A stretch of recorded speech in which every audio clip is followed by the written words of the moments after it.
പ്രധാനമന്ത്രി നരേന്ദ്രമോദി ഇത്തവണയും ക്രിസ്മസ് ആഘോഷങ്ങളുടെ ഭാഗമായത് ഡൽഹിയിലാണ്. ഡൽഹി റിഡംഷൻ പള്ളിയിൽ രാവിലെ 8:30 മോദി ആഘോഷ പരിപാടികളുടെ ഭാഗമായി അദ്ദേഹം വൈദികരുമായി സംസാരിച്ചു, ചടങ്ങുകളിൽ പങ്കുകൊണ്ടു.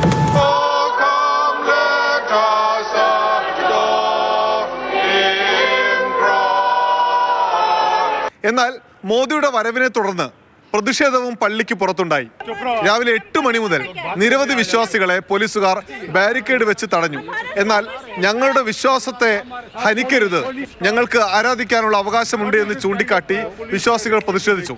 പള്ളിയിലേക്ക് കടത്തിവിടണം എന്നതായിരുന്നു ഇവരുടെ ആവശ്യം. മുൻ സുപ്രീം കോടതി ജഡ്ജി ഉൾപ്പെടെയുള്ള ആളുകൾ ഇങ്ങനെ കാത്തുനിന്നവരുടെ കൂട്ടത്തിലുണ്ടായിരുന്നു. മുൻ ജഡ്ജി ജസ്റ്റിസ് സെൻ വീട്ടിലേക്ക് തിരിച്ചു പോകുന്ന കാഴ്ചയുമുണ്ടായി. And now what is the Honorable Prime Minister going to do in the church if there are no Christian worshippers with them? Now they don't seem to see the sense in this. And it is a violation of the rights of all of Christians. They are stopping us from worshipping on a very important day. There are two important days in the calendar.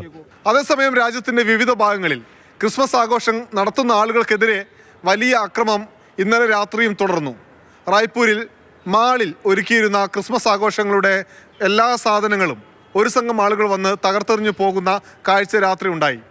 മാത്രവുമല്ല, ഉത്തർപ്രദേശിലെ ബറേലിയിൽ പള്ളിക്ക് മുന്നിൽ ഹനുമാൻ ചാലിസ വായിച്ച VHP Bajrang Dal പ്രവർത്തകരും രംഗത്ത് വരുന്ന കാഴ്ചയുണ്ടായി. ഡൽഹിയിൽ നിന്ന് അനൂപ് ദാസ്, മാതൃഭൂമി.